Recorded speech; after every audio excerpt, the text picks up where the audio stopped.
Bé, doncs comencem, no? Sí. Bé, doncs primer que res tenim que agrair-vos la vostra presència així i aprofitem l'ocasió per a felicitar-vos dins de l'any nou i desitjar un any venturós, encara que no us puguem regalar cap papereta de loteria per les circumstàncies que vosaltres sabeu ja que no podem utilitzar-ne en aquest moment cap més. El motiu de la roda de premsa us coneixeu també, que és aclarir els termes de la denúncia que s'ha posat contra el bloc per la utilització de la imatge de Carlos Fabra en una papereta de loteria d'Ontinyent, i així estem els 4 diputats i Josep Francesc, el nostre cap de llista per a les properes eleccions en Ontinyent, acompanyat també de 2 membres més del col·lectiu, simplement donant-los el total recolzament per les accions que han fet, que pensem que no tenen res de punitives o no ho tindrien que tindre. Per tant, sense més, vull deixar clar que interpretem que és un altre intent de fer callar la veu del bloc i la veu de Compromís, com passen les Corts així en Compromís, utilitzant tots els mitjans, i jo personalment l'únic que puc afegir és que 4 anys he estat en la Diputació en Carlos Fabra no va aconseguir ni callar-me a mi ni callar al bloc i ara tampoc ho va aconseguir. Sense més, dono la paraula a Josep. Bon dia. Des del Bloc Nacionalista Valencià no van fer ni més ni menys que, com som un partit que no tenim més diners que té el Partit Popular i el Partit Socialista, van fer una cosa tan típica així en el País Valencià, que és fer loteria. Una volta vam decidir fer loteria, vam tindre la imaginació d'utilitzar i tindre la gràcia de fer una loteria original i vam ficar la imatge de Fabra, ni més ni menys, perquè Fabra és una persona que té molta sort. És de domini públic, així en totes les cadenes, que Fabra és una persona agracià, que té molta sort, i des del bloc, aprofitant això, van dir, mira, anem a fer loteria del bloc i anem a ficar la imatge de Fabra. No sabien que anava a tindre tanta expectativa ni tant d'interès. La veritat és que per aquí, per Ontinyent, la loteria es va acabar en seguida. Vam tindre que fer una altra edició de loteria, va tindre una repercussió mediàtica prou important, però ja està. Nosaltres ni més ni menys era fer loteria perquè és una manera que tenim els del bloc i els partits que no tenim diners de financiar-se, no? I a partir d'ahir, res, una cosa tan tradicional com fer loteria. El bloc el que pensa és que tot el mediatisme que s'ha muntat és interessant perquè Fabra és una persona molt coneguda i jo aprofito això simplement per dir que tocarà la loteria de Fabra i que ara toca votar al bloc, ja està. I el compromís.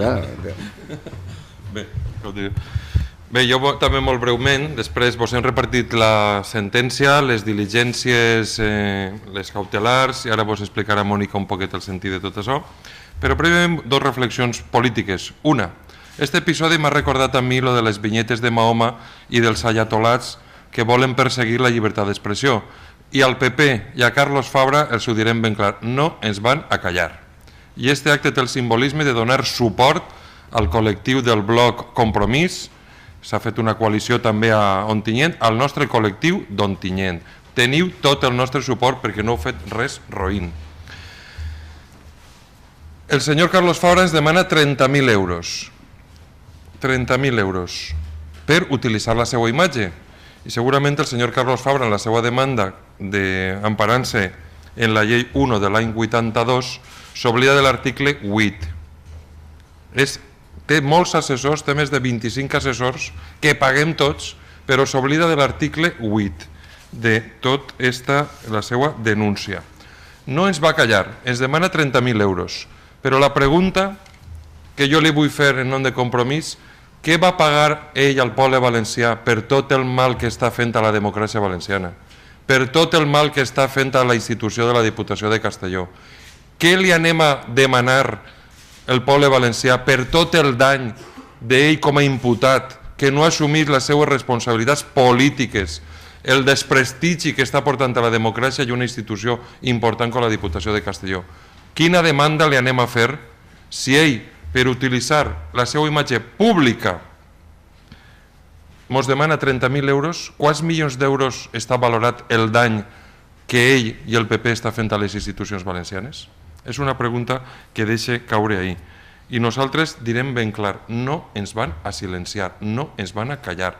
Les denúncies, les demandes que ha presentat el senyor Carlos Fabra contra tots els mitjans de comunicació, les coneguem, les reprovacions que ha fet el senyor Colomer, i diguem claríssimament, no entenem com el senyor Alarte vol pactar en partits que té personatges com estos. No s'entén. No ho entenen els progressistes, no ho entén la gent que vol recuperar la democràcia pels ciutadans, no la gent que vol recuperar la dignitat del poble valencià. Com va a pactar un programa de dretes que manté un discurs complacent en la corrupció? Va pactar amb aquests personatges el senyor Alarte? Nosaltres no som de Xemón i donarem un missatge d'esperança a tot el poble valencià, als milers i milers de valencians i valencians progressistes que volen una altra forma de fer política. I en això li dono la paraula a Mònica Oltra. L'article 8.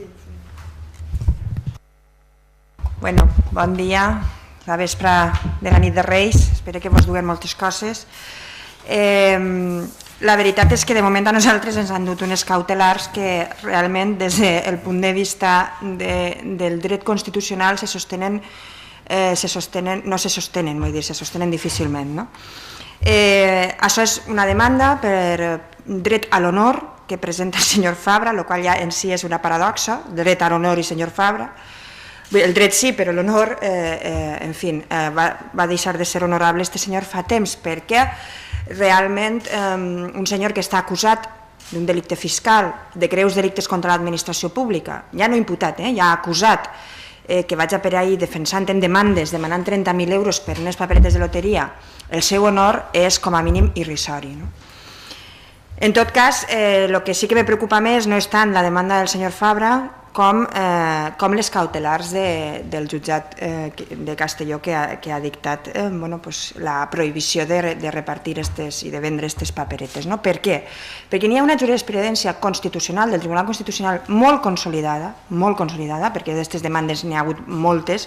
Segurament el dret constitucional sobre el qual més sentències n'hi ha hagut és precisament la defensa del dret a l'honor front a la llibertat d'expressió i a la llibertat d'informació. En aquest cas estaríem front a la llibertat d'expressió. Per què?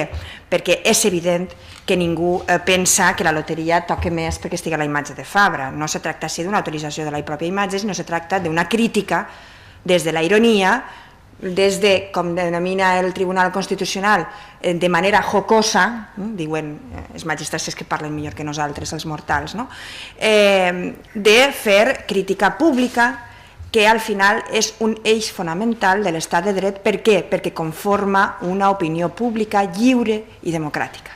Això és el que diu el Tribunal Constitucional i ho diu en infinitat de sentències. Aleshores, aquestes paperetes, evidentment, a banda de ser una participació de loteria, el que pretenen és fer a través de la participació, que no deixa de ser més que un paper en el que s'expressa que un té tants euros d'un dècim, que afortunadament això sí diu l'auto, no s'ha anul·lat, només faltava que un jutge de Castelló anul·lara una papereta de Loteria Nacional de l'Estat, però bueno, igual encara ho tenim que veure, no? Però aquesta participació, que a més ho fa un partit polític, el Bloc Nacionalista Valencià, Coalició Compromís, fa una papereta en la qual critica. I què critica? Critica la corrupció, critica el Partit Popular, critica la prepotència i critica que un senyor que està al front d'una institució tan important com la Diputació de Castelló està acusat de delictes molt greus, delictes fiscals que estan relacionats amb el blanqueig de capital. Els delictes fiscals estan relacionats amb el blanqueig de capital. I, curiosament, el que a uno li toca molt la loteria està molt relacionat amb el blanqueig de capital. No dic jo que sigui el cas del senyor Fabra, veritat, però la sana deducció d'un ser humà mínimament intel·ligent porta a pensar que delicte fiscal, relació amb blanqueig de capital, loteries que te toquen moltes vegades, perquè normalment te solen tocar després del sorteig, relació amb blanqueig de capital. Bé, este senyor ha declarat públicament que té molta sort, li toca molt la loteria, trenca absolutament totes les lleis de les estadístiques, suposo que això Mireia sap més, que precisament sap d'això de les estadístiques, trenca totes les relacions de les estadístiques les vegades que li ha tocat la loteria. És com si una persona li cau més d'un raig en la seva vida, que ja és difícil que te caiga un raig, no? A aquest senyor li toca la loteria. Bueno, doncs aleshores aquestes participacions formen part de la sana crítica política, que forma part del joc democràtic.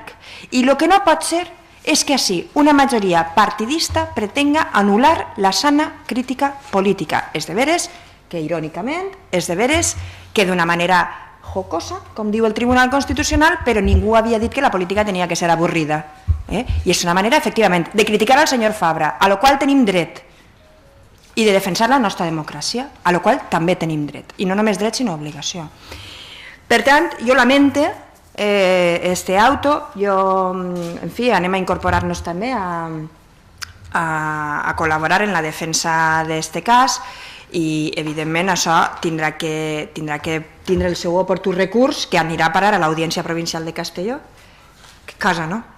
Però jo suposo que seguirem pujant de nivells fins que apleguem a un tribunal que vulgui aplicar la doctrina del Tribunal Constitucional, que és la seva obligació. I en aquest cas, a més, està molt clar, perquè la llibertat d'expressió, i vosaltres sabeu d'això molt, perquè sou periodistes i segurament algú de vosaltres s'haurà topetat en alguna d'aquestes demandes, alguna vegada en la seva vida professional, la llibertat d'expressió és un ben jurídic molt tutelat, almenys en les democràcies occidentals avançades. A partir d'ahí, si teniu cap pregunta o voleu que ampliem un poquet la informació, nosaltres anem a estar defensant aquesta qüestió, defensant el dret a opinar, el dret a la pluralitat política i, en fi, si teniu alguna qüestió, molt gustosament vos les contestarem.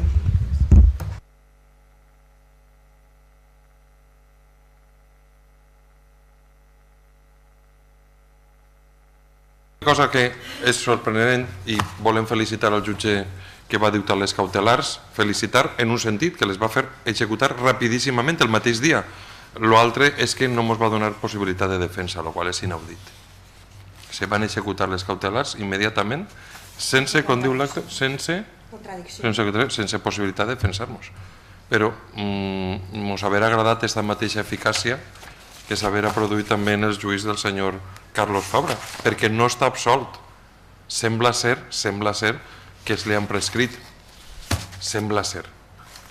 Segurament perquè el govern del qual ell forma part, el seu partit governa en el seu moment, va remoure jutges fiscals i des d'ací la Generalitat segurament no se va dotar materialment aquest jutjat per a que les coses anaren rapidetes. En canvi nosaltres el mateix dia que s'executen les cautelars van estar fer present en la nostra seu a Ontinyent. De Castelló a Ontinyent el mateix dia van fer les cautelars. I no n'hi ha,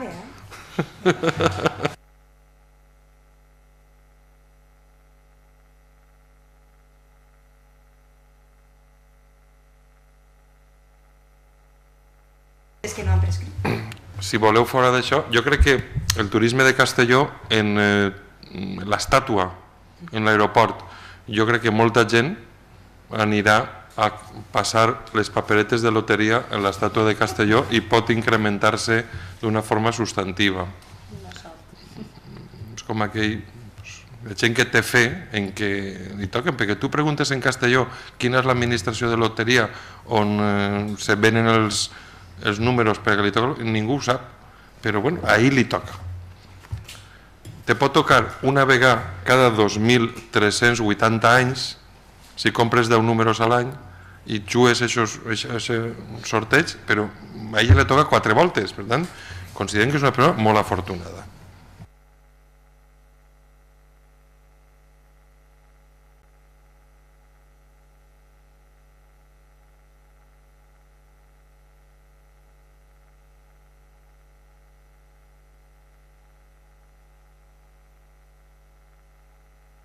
Anirà, és que només de la lectura de l'article 8 de la llei 1 del 82 és que és claríssim, però sembla ser que este home li molesta la llibertat d'expressió i a nosaltres el que ens molesta és la corrupció.